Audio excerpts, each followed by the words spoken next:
This recorded lecture will go over Chapter 26, The Child with a Cardiovascular Disorder. Because of anatomical and physiological immaturity, the cardiovascular system of the child differs from that of the adult. Figure 26.1 will summarize some of these differences.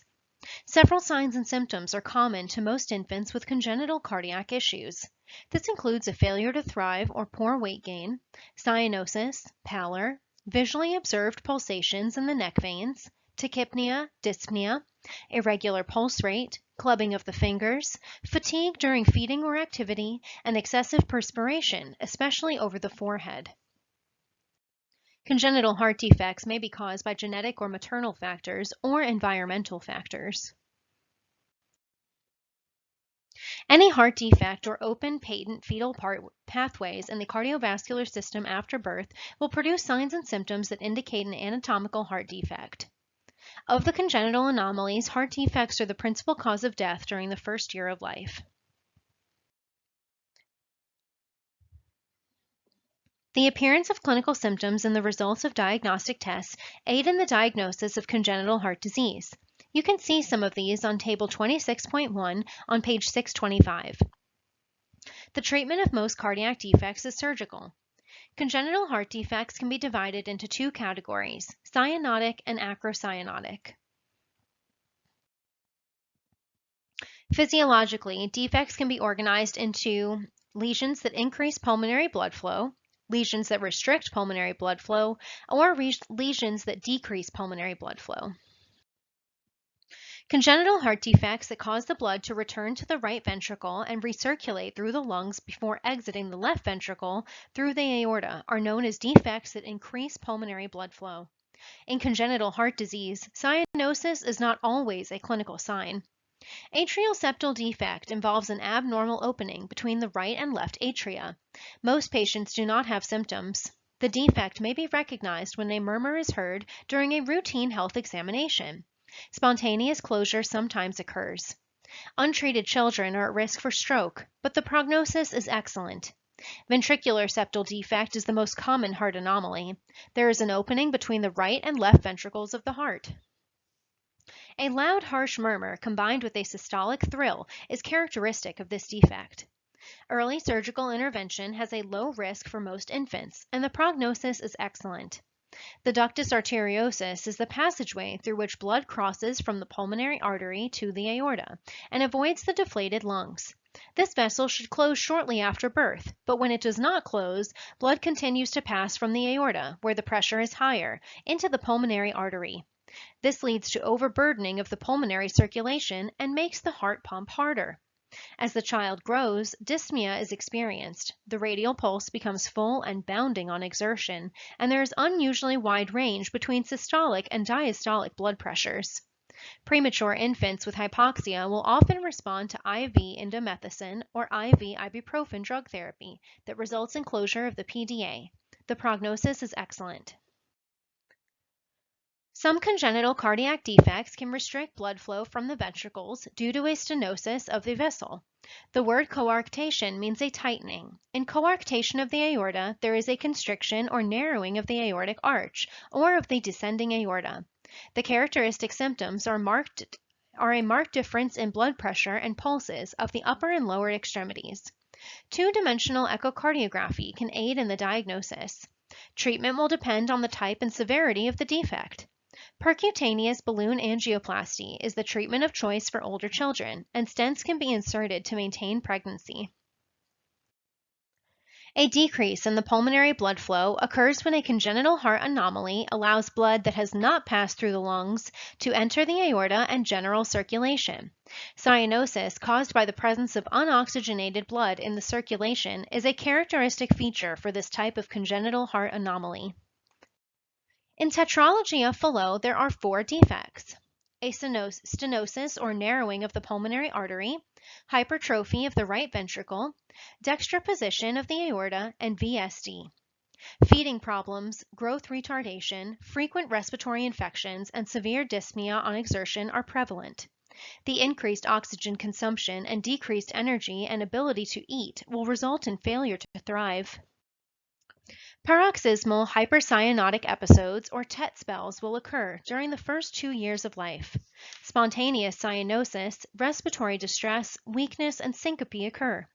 Diagnosis of tetralogy of Fallot is confirmed by a chest X-ray that shows a typical boot-shaped heart. Treatment is designed to increase pulmonary blood flow to relieve hypoxia.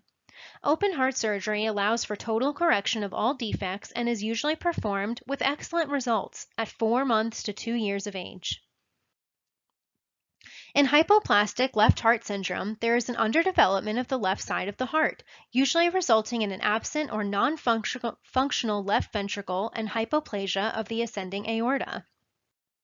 Symptoms include a grayish-blue color of the skin and mucous membranes, and signs of CHF, including dyspnea, weak pulses, and a cardiac murmur. A 3-stage surgical procedure can be life-saving if a heart is not available for transplant. After the procedure, the nursing care involves monitoring vital signs, observing for thrombosis formation, and performing neurovascular checks of the limb. Immunizations after the cardiac transplantation should be placed on hold. Dental health care in children with heart disease is important to prevent bacteremia, which can cause bacterial endocarditis. Competitive sports should be avoided for children with congenital heart disease because the pressure for a team to win can interfere with the child's need to stop activity if symptoms arise. Nutritional guidance is aimed at preventing anemia and promoting optimal growth and development. Cardiac surgery may require chest tubes postoperatively to remove secretions and air from the pleural cavity and allow re-expansion of the lungs. This system must be airtight to prevent collapse of the lung. Drainage systems are always kept below the level of the chest. 2 padded Kelly clamps should be available at all times. Acquired heart disease is a cardiac problem that occurs after birth. Manifestations of CHF will depend on the side of the heart affected. Signs and symptoms may differ somewhat and are more subtle in infants. Some of these signs include cyanosis, pallor, rapid respiration, rapid pulse, feeding difficulties, fatigue, a weak cry, excessive perspiration, failure to gain weight, edema, and frequent respiratory infections. When observing color, the nurse notes whether the cyanosis is general or localized. The amount of dyspnea or shortness of breath varies. An increase in pulse rate is one of the first signs of CHF. When the nurse feeds the infants, they will tire easily and may stop sucking after a few ounces. The child will fail to gain weight. Blood flow to the kidneys is decreased and the glomerular filtration rate slows. This leads to fluid and sodium being retained. Urine output may decrease. The initial treatment is focused on correcting the cause of CHF. Nursing goals include reducing the work of the heart, improving respiration, maintaining proper nutrition, and preventing infection, as well as reducing the anxiety of the patient and supporting and instructing the parents.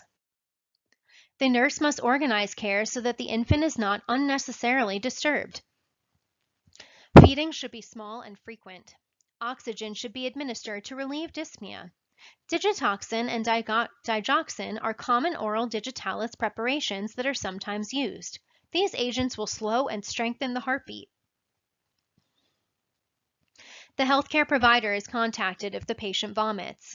Symptoms of toxicity include nausea, vomiting, anorexia, irregularity in rate and rhythm of the pulse, and a sudden change in pulse. A group of drugs called angiotensin-converting enzyme inhibitors can be prescribed as a first-line treatment.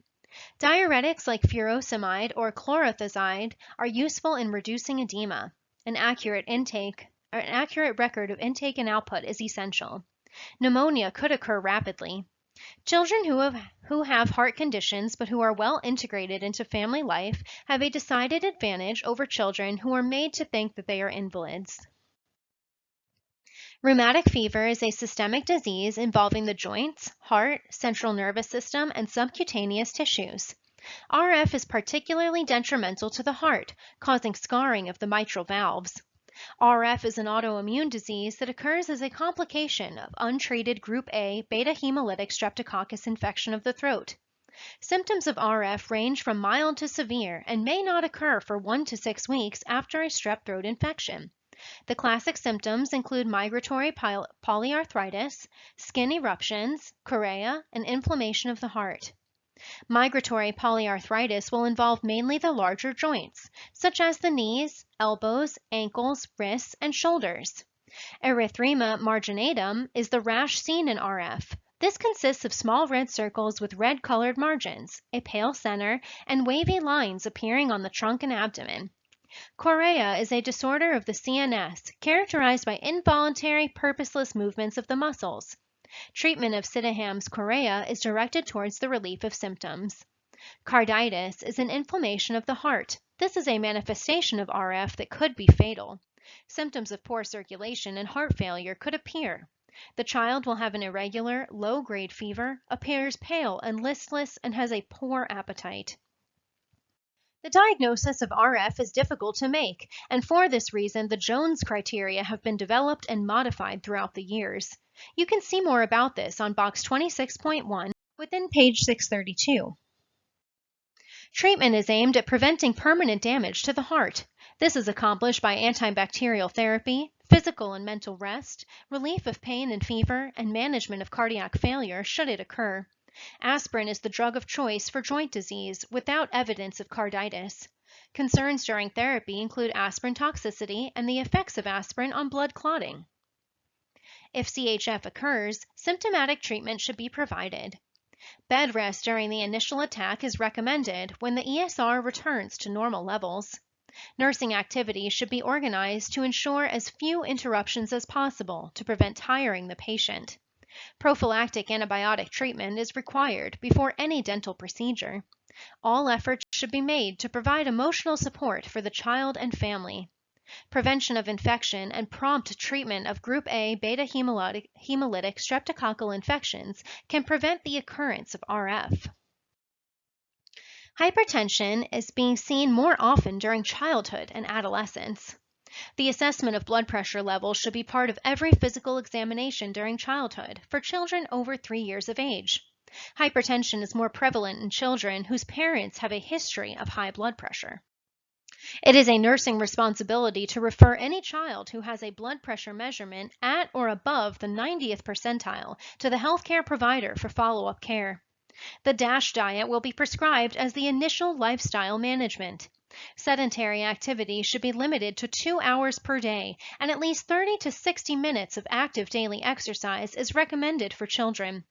Stage 2 hypertension includes the above-mentioned management with the addition of ACE inhibitors, calcium channel blockers, or angiotensin receptor blockers, as well as a thiazide diuretic.